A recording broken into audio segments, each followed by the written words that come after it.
Hello সবাইকে, journey of an arts চ্যানেলে তোমাদের আবারও ওয়েলকাম জানাই। তো আজকে আমি তোমরা যে এতদিন ধরে ওয়েট করেছিলে, তো সেটারই ফর্ম ফিল আপ কবে থেকে শুরু হচ্ছে, অফিসিয়াল ওয়েবসাইটে নোটিশ পাবলিশড হয়ে গেছে। আশা করি তোমরা অনেকেই দেখেও নিয়েছো। তো যাই হোক, পুরো ডিটেলে তোমাদের সাথে ডিসকাস করব আজকের ভিডিওতে। যারা আমার চ্যানেলে প্রথমবার ভিজিট করছো, তাদের যদি ভিডিওটা হেল্পফুল বা ইনফরমেটিভ বলে মনে হয় তাহলে অবশ্যই ভিডিওটাতে লাইক এবং শেয়ার করবে। আর চ্যানেলটিকে অবশ্যই সাবস্ক্রাইব করে রাখবে নার্সিং রিলেটেড নতুন নতুন আপডেট এবং অথেন্টিক সব ইনফরমেশন সবার আগে পাওয়ার জন্য। আশা করি ভিডিওটা সকলেই শুরু থেকে শেষ পর্যন্ত দেখবে, কেউ স্কিপ করবে না। তো চলো দেরি না করে ভিডিওটা শুরু করা যাক। তো তোমাদের মানে এত দিনের যে অপেক্ষা, সেটার অবশেষে অবসান ঘটলো। সবাইকে আগাম শুভেচ্ছা জানালাম। ঠিক আছে, তো যাই হোক, তোমরা অনেকেই আমি রিসেন্ট যে ভিডিওগুলো দিয়েছি অফিসিয়াল ওয়েবসাইটে, তখনও পর্যন্ত নোটিশ পাবলিশড হয়নি, বাট এখন তোমরা ওয়েবসাইট চেক করলে নোটিশটা পেয়ে যাবে। তো আজকের এই নোটিশে কি বলা রয়েছে পুরো ডিটেলে তোমাদের সাথে ডিসকাস করব। আর এই যে নোটিশ পাবলিশড হয়েছে, এখানে কিন্তু গতবারের তুলনায় অনেক কিছুই চেঞ্জেস রয়েছে। নাম্বার ডিভিশনে বিশেষ করে চেঞ্জেস রয়েছে। এবং তোমাদের যে আমি বলছিলাম যে তোমাদের অ্যাকাডেমিক মার্কস ক্যালকুলেট করার জন্য, বাট এবার তোমাদের মানে মার্কস ক্যালকুলেট করার প্রসেসটা একটু পদ্ধতিটা একটু আলাদা হবে। তো সেটা কিভাবে বের করবে এবং এর ফলে কাদের সুবিধাটা বেশি হলো সেটা নিয়েও ডিসকাস করব। মানে হচ্ছে ব্যাঙ্গালোরের যে সমস্ত ক্যান্ডিডেট রয়েছে, মানে আমি বলতে চাইছি প্রাইভেট ইনস্টিটিউশন থেকে যারা পাস আউট রয়েছে তাদের বেশি সুযোগ সুবিধা রয়েছে, নাকি যারা হচ্ছে সরকারি থেকে পাস আউট ক্যান্ডিডেট রয়েছে তাদের বেশি সুবিধা রয়েছে, এবং কেন। যদি প্রাইভেট থেকে যারা পাস আউট তাদের যদি সুবিধা থাকে সেটা কেন, আমি সেই সমস্ত কিছু তোমাদের সাথে আজকে ভিডিওতে ডিসকাস করব এই ভিডিওতে।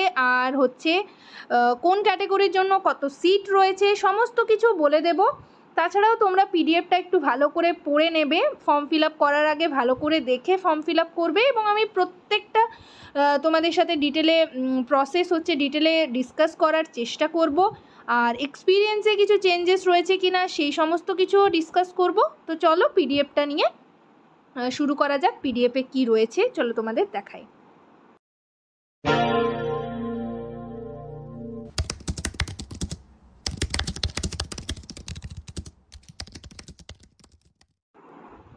তো তোমরা আগে নোটিশটা দেখো, অফিসিয়াল ওয়েবসাইটে নোটিশটা তোমরা পেয়ে যাবে।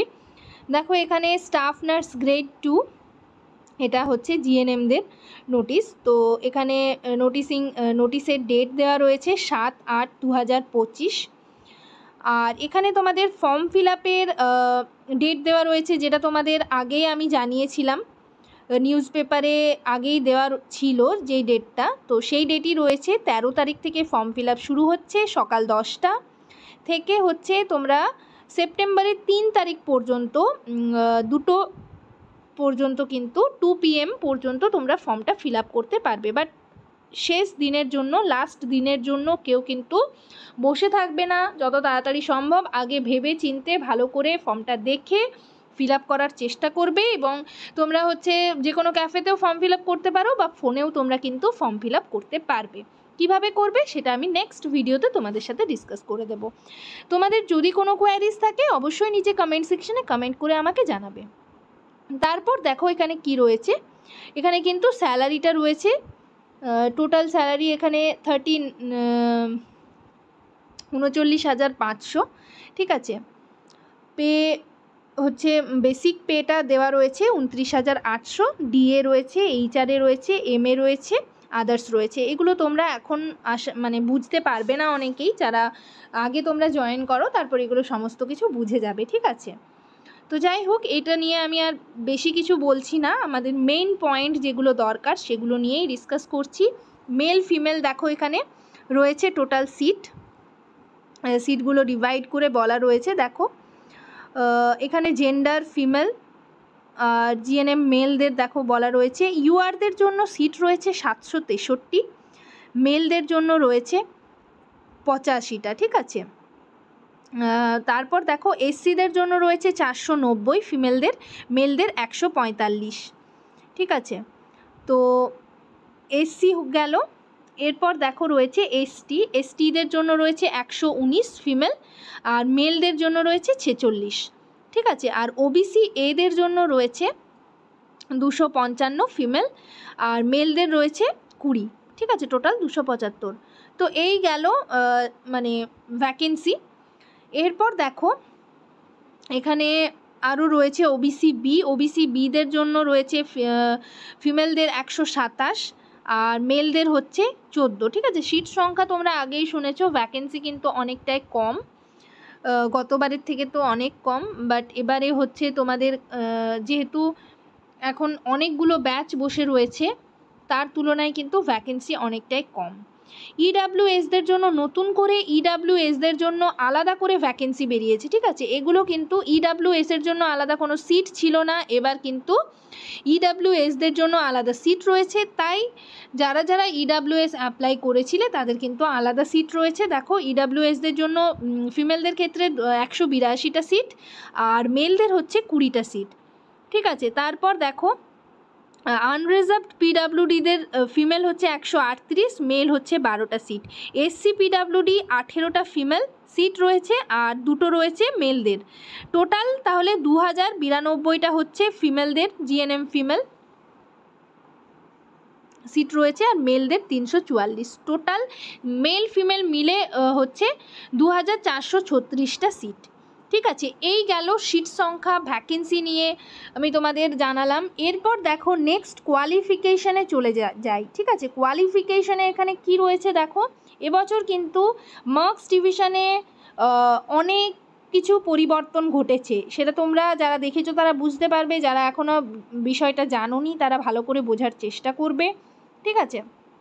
ইন্ডিয়ান সিটিজেন হতে হবে অবশ্যই করে, general nursing and midwifery course passed from any nursing training school recognised by both Indian nursing council and respective state nursing council, ঠিক আছে। জিএনএম পাস করতে হবে, ইন্ডিয়ান নার্সিং কাউন্সিল থেকে পাস আউট হতে হবে, রেজিস্ট্রেশন অবশ্যই করে থাকতে হবে, আর হচ্ছে Bengali or Nepali spoken and written জানতে হবে, ঠিক আছে। কেননা তোমাদের আমি ইন্টারভিউ হওয়ার আগে আমি বলে দেব কি হয় ইন্টারভিউতে কিন্তু তোমাদের কিছু লাইন বলা হয়, বাংলাতেই বলা হবে, সেটা তোমাদের বাংলাতে লিখতে হবে। যারা নেপালি মানে জানে তারা হচ্ছে, যারা নেপালি রয়েছে তারা নেপালিতে লিখবে, ঠিক আছে। তো যাই হোক সেটা পরের ব্যাপার। তো এর আগে হচ্ছে এজ রিল্যাক্সেশনের ব্যাপার রয়েছে, সেগুলো তোমরা একটু দেখে নেবে। এরপর আমরা মার্কস ক্রাইটেরিয়াতে কি বলা রয়েছে দেখো, এখানে টোটালি মাধ্যমিকের নাম্বার কিন্তু তুলে দেওয়া হয়েছে। তোমাদের আজকে সকালে আমি যে ভিডিওটা দিয়েছিলাম সেখানে আমি মার্কস ডিভিশন দেখিয়েছিলাম, সেটার থেকে পুরোপুরি চেঞ্জ হয়ে গেছে। হায়ার সেকেন্ডারি থেকে স্টার্ট হচ্ছে, দেখো হায়ার সেকেন্ডারি এইচএসে হচ্ছে 30 মার্কস রয়েছে, সেখানে তোমরা পার্সেন্টেজ বের করবে। আর জিএনএমের হচ্ছে 40 মার্কস রয়েছে, ঠিক আছে। তো 40 মার্কসের মধ্যে তোমাদের যে আমি ক্যালকুলেশন প্রসেসটা বলেছিলাম সেটা ক্যালকুলেট করে তোমাদের বের করতে হবে না, সেটার জন্য কিন্তু সেগ্রিগেশন নাম্বার দেওয়া রয়েছে, সেগ্রিগেট করে দেওয়া রয়েছে। তো সেটা আমি তোমাদের বলছি, এখানেও যদিও দেওয়া রয়েছে বাট আরেক জায়গায় আমি দেখলাম ভালো করে যাতে তোমরা বুঝতে পারো সেরকমভাবে পার্সেন্টেজ সেগ্রিগেট করে দেওয়া রয়েছে, সেটা আমি তোমাদের দেখাচ্ছি। ডিপ্লোমাতে রয়েছে 5 নাম্বার, ঠিক আছে। তাহলে টোটাল হচ্ছে 75, একাডেমিক মার্কস হচ্ছে 75। আগের বার কিন্তু এটা পুরোপুরি আলাদা ছিল, মাধ্যমিকের নাম্বার ছিল 10 ছিল, ঠিক আছে। হায়ার সেকেন্ডারি 20 ছিল, জিএনএমে ছিল 35 বা 30 এরকম কিছু ছিল। তো সেগুলো তুলে দেওয়া হয়েছে, মাধ্যমিকটা পুরোটাই তুলে দেওয়া হয়েছে। হায়ার সেকেন্ডারি থেকে স্টার্ট হচ্ছে 30 নাম্বার হায়ার সেকেন্ডারিতে, জেনারেল নার্সিং মিডওয়াইফারিতে 40 নাম্বার রয়েছে, জিএনএমে 40-40-এর মধ্যে হচ্ছে পার্সেন্টেজ সেগ্রিগেট করে দেওয়া হয়েছে। তো তারপর দেখো ডিপ্লোমা আর এক্সপিরিয়েন্সে 10 নাম্বার, সেটা মানে সেটা হয়তো বা চেঞ্জ হয়নি, আমি এখনও দেখিনি, সেটাই আসছি, আমি তোমাদের সেটাও দেখাবো কীভাবে মার্কস সেগ্রিগেশন রয়েছে। আর ইন্টারভিউতে রয়েছে 15। তাহলে তোমরা এখান থেকে কনফার্মেশন পেলে যে ইন্টারভিউই হবে, কোনো রকম এক্সাম হবে না, বাট এই যে তোমাদের আমি বললাম যে এক্ষেত্রে এই যে মার্কস ডিভিশনটা করা হলো, এটাতে কারা বেশি সুযোগ সুবিধা পাবে, ঠিক আছে, সেটা আমি তোমাদের ডিসকাস করছি সেটা তোমাদের সাথে। তো দেখো এখানে তোমাদের এক্সপিরিয়েন্স নাম্বারটা দেওয়া রয়েছে। এক্সপিরিয়েন্স দেখো 10 নাম্বার, এটা সেমই রয়েছে। লেস দ্যান 12 মান্থস যদি হয়, মানে 1 বছরের কম যদি হয়, তাহলে সেক্ষেত্রে কিন্তু কোনো নাম্বার তোমরা পাবে না এক্সপিরিয়েন্স সার্টিফিকেটে। আর এক্ষেত্রে যদি 24 মাসের কম হয় তাহলে তোমরা 2 নাম্বার পাবে, 36 মাসের কম হলে 4 নাম্বার পাবে, 48 মাসের কম হলে 6 নাম্বার পাবে, 60 মাসের কম হলে 8 নাম্বার, আর গ্রেটার দ্যান ইকুয়াল 60 যদি হয়ে থাকে তাহলে 10-এ 10 পাবে, ঠিক আছে। এটাই মার্কস এগ্রিগেশন, এটার কোনো চেঞ্জেস হয়নি। নেক্সট আমি তোমাদের পার্সেন্টেজটা দেখাবো। দেখো এখানে মার্কস অবটেইন এখানে দেওয়া রয়েছে ক্রাইটেরিয়াটা আপ টু 54.99, মানে 55 ধরে রাখো, 54-এর যারা বেশি রয়েছে তাদের হচ্ছে নাম্বার 35। তাহলে তোমাদের এক্ষেত্রে কোনো রকম মার্কস ক্যালকুলেট করে বের করতে হচ্ছে না। জিএনএমে তোমরা আগে 3টে ইয়ারের পার্সেন্টেজ শুধু বের করতে হবে। বের করার পর তুমি দেখবে তোমার পার্সেন্টেজ কত হচ্ছে, যদি 54-এর বেশি হয় তাহলে সেক্ষেত্রে তুমি পাবে 35। নেক্সট দেখো 55% টু 59.99%-এ তোমার নাম্বার হবে 36, মানে 40-এর মধ্যে 36, 36। তারপর দেখো যাদের 60% রয়েছে, 60 টু 64.99, তাদের নাম্বার হচ্ছে 37, ঠিক আছে। যাদের 65% টু 69.99%, তাদের নাম্বার হচ্ছে 38। নেক্সট যারা 70 টু 74.99 পেয়েছো বা 74 পয়েন্ট সামথিং পেয়েছো, তাদের হচ্ছে 39।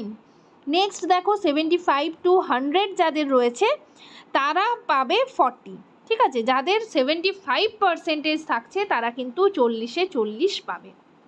এই যে মার্কস সেগ্রিগেশন দেওয়া হলো, এটাতে আমি তোমাদের বলছি কাদের সুবিধা বেশি। দেখো এটা আমি কিন্তু কারোর পক্ষ নিয়ে কথা বলছি না, এটা তোমরা মাথায় রাখবে। যারা হচ্ছে প্রাইভেট ইনস্টিটিউশন থেকে পাস আউট করেছে তাদের কিন্তু দেখবে মাধ্যমিক বলো, এইচএস বলো, এগুলোতে নাম্বার পার্সেন্টেজ অনেকেরই অনেক কম থাকে, ঠিক আছে।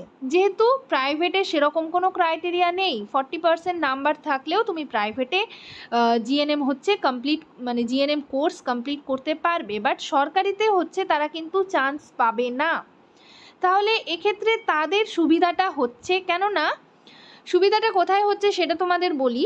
দেখো যারা প্রাইভেট থেকে পাস আউট করছো তাদের কিন্তু সেরকমভাবে ক্লাস বলো বা হচ্ছে সেরকমভাবে কোনো ফিল্ড ডিউটিও করানো হয় না। তবে আমি সব ইনস্টিটিউশনের কথা বলছি না, ওয়েস্ট বেঙ্গলের বাইরে যে সমস্ত ইনস্টিটিউশন রয়েছে যারা তোমরা পাস আউট, তাদের কিন্তু এরকমটাই হয়ে থাকে। আমার অনেক রিলেটিভ রয়েছে যারা এরকম মানে পাস আউট ক্যান্ডিডেট রয়েছে, তো তাদের কিন্তু জিএনএমে বেশি মার্কস দেওয়া হয়, মানে ক্লাস বলো, ফিল্ড ডিউটি বলো, তার তুলনায় কিন্তু সরকারিতে প্রচুর খাটানো হয়, প্রচুর কেস প্রেজেন্টেশন, তারপর হচ্ছে মানে নানা রকম অ্যাসাইনমেন্ট বলো, ঠিক আছে।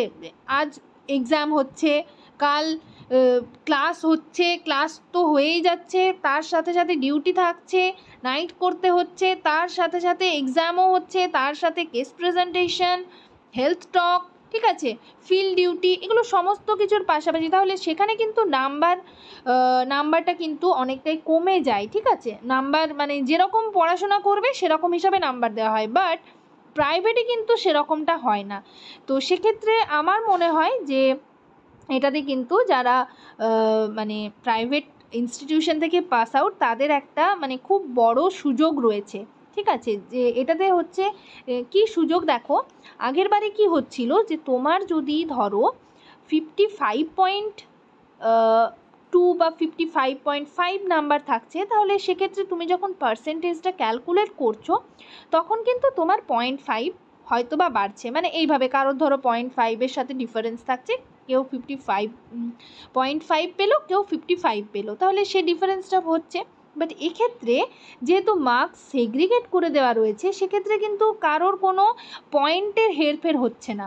এটা তোমরা ভালো করে বুঝতে পারছো আশা করছি। দেখো এখানে মার্কস যেহেতু সেগ্রিগেট করে দেওয়া রয়েছে, যে ধরো 56 পাচ্ছে সেও কিন্তু 36 তার নাম্বার হচ্ছে, যার 59 তারও কিন্তু 36ই নাম্বার হচ্ছে, তাহলে সেক্ষেত্রে কি হচ্ছে, সেম সেম হয়ে যাচ্ছে। তো এটাই বলার, এটা কিন্তু মার্কস ডিভিশন করা রয়েছে। তোমরা আগের বারের প্যানেল লিস্ট দেখলে বুঝতে পারবে কত জনের 0.5, 0.12 এইভাবে কিন্তু পয়েন্টের জন্য অনেকে প্যানেলে মানে চান্স পায়নি, বাট এবছর কিন্তু এটা একটু চেঞ্জ হয়েছে। তো সেক্ষেত্রে আমার মনে হয় যে যারা মানে গভর্নমেন্ট থেকে পাস আউট যারা রয়েছে, তাদের যাদের বেশি নাম্বার রয়েছে তাদের কোনো ভয় নেই, বাট যাদের একটু মোটামুটি অ্যাভারেজ নাম্বার রয়েছে তাদের একটু মানে ডিফিকাল্ট হয়ে যাবে ব্যাপারটা, ঠিক আছে, কম্পিটিশান আরও বেড়ে যাচ্ছে। তো যারা মানে প্রাইভেট থেকে পাস আউট ক্যান্ডিডেট রয়েছে তাদের চান্স বেশিই রয়েছে, যেহেতু জিএনএমে তারা প্রচুর প্রচুর মার্কস পেয়ে থাকে। আর তার সাথে যদিও বা এইচএস রয়েছে, এইচএসে 30 মার্কস রয়েছে, তোমরা 30% করে বের করো, ঠিক আছে, মানে যেরকমভাবে আগের মার্কস ক্যালকুলেশন আমি দেখিয়েছিলাম, ধরো তোমার কীভাবে ক্যালকুলেট করবে, তোমার এইচএসে ধরো নাম্বার রয়েছে 80, তাহলে 80 × 30 / 100 করে তোমার যত মার্কস হচ্ছে সেটা, ঠিক আছে। আর মোটামুটি ডিপ্লোমা সেরকম কারোরই করা কোর্স থাকে না, যদি কারোর থাকে তাহলে সেক্ষেত্রে 5 নাম্বার ফুল মার্কস পাবে। তো এই গেল মার্কস ডিভিশন, আশা করি তোমরা বুঝতে পেরেছো। এছাড়াও যদি কোনো কোয়ারিজ থাকে অবশ্যই আমাকে কমেন্ট সেকশনে কমেন্ট করে জানাবে। আর তোমাদের ফর্ম ফিল আপ রিলেটেড কিছু এখানে ইনফরমেশান দেওয়া রয়েছে, সেগুলো তোমরা একটু দেখে নেবে। পিডিএফ করে তোমাদের ফর্মগুলো ফিল আপ করতে হবে, মানে ডকুমেন্টস যা যা রয়েছে পিডিএফ আকারে কিন্তু সেন্ড করতে হবে, ফটো দিতে হবে, ঠিক আছে, সেগুলো পরের ব্যাপার, আগে তোমরা ফর্মটা ভালো করে পড়ো, বোঝো, তারপর, ঠিক আছে। তো নেক্সট তোমরা কোন মানে এটা রিলেটেড যদি কোনো কোয়ারিজ থাকে অবশ্যই আমাকে কমেন্ট সেকশনে কমেন্ট করে জানাবে। আর এই বিষয়গুলো একটু ভালো করে তোমরা দেখে নেবে, ঠিক আছে। পিডিএফটা যদি কারোর প্রয়োজন হয় পিডিএফটা আমাকে কমেন্ট সেকশনে জানাবে, আমি পিডিএফটা তোমাদের পার্সোনালি সেন্ড করার চেষ্টা করব। তো যাই হোক, এখানেই ভিডিওটা শেষ করলাম। সবাই ভালো থেকো, সুস্থ থেকো, নেক্সট ভিডিওতে আবার তোমাদের সাথে দেখা হচ্ছে। Thank you.